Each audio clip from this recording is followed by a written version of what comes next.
Good morning, children. How are you all? Had your breakfast? Right, very good. How you get the breakfast? Your parents give, isn't it? Okay, good. Parents. From parents, where they get that breakfast and all that food? Okay, that is from production. Very good. The agriculture production. So today we are going to talk about the production and employment. How the production will get and how the employment in the different what is production? We are producing something, isn't it? When we are producing something, different agriculture or whatever the natural nature connected with the nature, that is all they are doing. That is called from agriculture. So from the agriculture only we will get more production, isn't it? So production and employment. This is the lesson number 3. First session 1. Lesson number 3, production and employment, and this is the topic section 1. Okay, when you are going to this topic in the deep, we have to learn some important keywords. So what are the keywords we see? The first keyword is GDP. What is that? GDP. That means gross domestic product. Gross domestic product. So what is this gross domestic product? That means total national production of a nation in a specified period of time. How much production, goods and services we have given. The total national production in a specified year, that is 1 year, isn't it? So such income is called gross domestic product. And the second thing is, that is GDP. As you know, even in the 9th class also very detailed learned about the GDP, isn't it? Next is final good. What is meant by final good? Good means product. A finished product. A final good means finished product. So when you production was completed and is ready to use, ready to consumption, that means the end product. The ready to consumption or ready to consume with the producer is called final good. So this final good is ready to use. So no other process will be there, isn't it? So that is final good. For example, you take car, isn't it? Car is a final good. Once car is ready, we can drive the car and we can go to our destination, isn't it? And a car, house, everything. These are all comes under finished products, final goods. And here one more thing is called, the third keyword is intermediate good. What is meant by intermediate good? Intermediate good means the work was finished, the product is finished, but it is not used for a final consumption. It is not used for a final consumption. For example, you take sugar cane. So it's the best example. It's a sugar cane. When a sugar cane production is completed, then that is intermediate good only. Why? Because you take that sugar cane into the factory and it make the juice, and from the juice you have to make crystals and make sugar production. Then only that sugar or jaggery will be a final product, not sugar cane, isn't it? So sugar cane is a intermediate good. For example, like that, even you take a tire industries are there. That industry will produce more and more tires. But can you use that tire alone? No, you cannot use it. You have to assemble with the 3-wheeler or 2-wheeler or 4-wheeler or 6-wheeler or something. Then only it will become a finished product. So tire is a intermediate good. That means whatever the process is completed, that will not be used for final consumption, then that is called intermediate good. Is it clear, children? Next is a financial year. What is financial year? A year, there will be for taxes and all will complete 1 year. They'll see how much profits they got, how much loss they got, what is the balance sheet, everything. The year ending of that particular year, specified year, they will see. That is from 1st April to 31st March. All industries and all companies, they will be producing that books. That is called a financial year. Okay, financial year in India is from 1st April to 31st March. Okay, next is organized sector. What is meant by organized sector? An organized sector generally, organized sector is a sector which acts according to the government rules. A sector which is act according to the, it acts, that sector is according to the government rules only, it acts. That means whatever the norms, rules and regulations, everything is followed by everyone from the chaprasi, from the peon to officer. From the peon to officer, everyone will follow the same rules and regulations, and totally it is a very big sectors like all government sectors like RTC, railways, okay, defense, these are all comes under organized sector. Here everything is it acts, that organization will act as act by the government norms and conditions and rules and regulations. But that is all, and they will have a fixed wage rate, fixed salaries, they will have a security, they will have a pension, they have a provident fund, everything will be available from the top officer to from the chaprasi, that means a peon till peon. So this is organized sector. And unorganized sector. What is meant by unorganized sector? This will not act by the government rules and regulations. Everyone will, if a small sector like tiny industries, a small what do you call, small industries, small tiny sectors, and some cottage industries, these are all comes under unorganized sector. Here the private people are making it. The private people are producing some product with some people. So then what happens? That is their investment. If their investment, they will not think about the profit. They will think about only their profits. They will not think about the people who are working under him. Isn't it? So such times the rules and regulations, it will not act with the government. It is not at the norms and conditions will not be followed by the government. They will set up their own rules, and with that rules only they will follow. Everyone. Every unorganized sector will have a different rules. Every unorganized sector will have a different pattern, different set of rules. That is completely their wish, because that is not government investment. That investment is by themselves, and they want to earn profits. Whatever they want, they will give to the who are working under them. Isn't it? So that is called unorganized sector.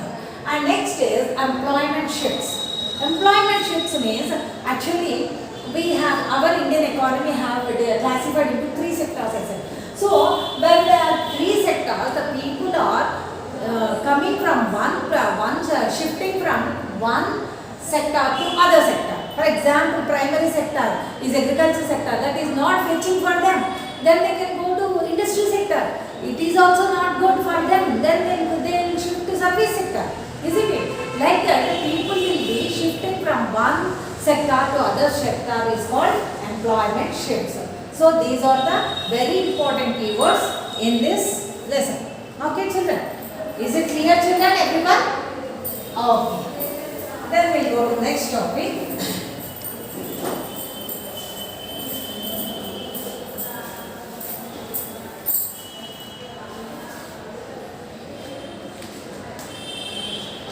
So next we are following in Indian economy. I already said the sectors are classified into three sectors. What are that? Indian economy. Indian economy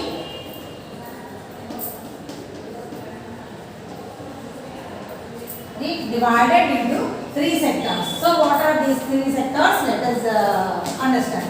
First one is primary sector or agricultural sector. Primary sector, or we can call it as a agricultural sector. Okay. Next is industry sector, or we can say it as a secondary sector. Industry sector, or we can call it as a secondary sector. Secondary sector. And third is a service sector, or we can say it as a tertiary sector. Service sector, or we can say it as a service sector. So see children, what is the difference we will see in this? The primary sector, actually before independence, most of the people, 99.9% people are only on the depend on the primary sector in India. That's why it is called a primary primary sector, prime sector, the beginning first sector is agriculture sector. So in the agriculture sector means here not only agriculture, whatever the agriculture allied activities are there, those are all comes under primary sector. Okay, and even natural agents like it will be connected with the nature. For example, fishing, mining. Okay, fishing, mining. These are all comes under. These are animal husbandry. These are all comes under animal rearing. These are all comes under agriculture sector. Okay, that means whatever it is connected with the nature directly or indirectly, then it is called primary sector. Okay, children. Next is industry sector. Industries means here the people are producing something, isn't it? Producing something from the nature. These people are here industry sector. They are making some products. Artificially, they are making some product. Okay, for example, whatever in a daily use, whatever we are using. For example, if you want to come to school, what do you want? You want a basket, you want socks, shoes. Okay, and breakfast, our breakfast boxes, bags, water bags, everything. From where you will get? From the industrial sector only you will get, isn't it? So here they are making a production with the artificial resources, and not only that. Sometimes we have these two are interconnected. Why? Because whatever agriculture is producing, that will be making as an industry. Many things are there like that. For example, you take tobacco industry, and jute, cotton, oil, edible oils. Edible oils means whatever we consume, we will use it in the cooking and all. Edible oils, cotton, jute, tobacco, sugar cane. Okay, and cotton, edible oil, sugar cane. What else? Tobacco, jute, turmeric, sugar with sugar, jaggery and sugar. These are all. So these are all what? These are all first in the primary sector. These will be producing. And these production will be going to the industry and they will make product. That's why these are all comes under in this. They are called agro-based industries. What is this? Agro-based industries. Why they are called as agro-based industries? Because whatever the industries are flourishing, whatever the industries are depending on these agriculture, they are called agro-based industries. Okay, right, children? Is it clear for you? Agro-based industries, and not only that, mining industries will be there, and coffee, tea, beverage crops, coffee, tea. These are all beverage crops also for agro-based industries. Cash crops, commercial crops. These are all we learned in 9th class, isn't it? Next, the third thing is service sector. What is the service sector? Here there is a little difference between these two sectors and that sector. The service sector is, these two sectors are directly producing something, isn't it? They are producing something that we can see. This production is going on here and here. But in the service sector, you cannot see any production in goods, production of goods here. This is only service, giving services. How they are giving services? Service means just save, but they are not giving voluntary service. They are giving for money and they will give some services. For example, teacher, doctor, carpenter. Teacher, doctor, carpenter. These are all examples for the service sector. And what are the service sectors? The means of communication, means of transport, means of communication, means of transport. Okay. These are all comes under service because they are providing services. What they are doing? They are providing services. Here they are not producing anything, but they are providing services. Teacher giving their services, doctor is giving their services, lawyer is giving their services.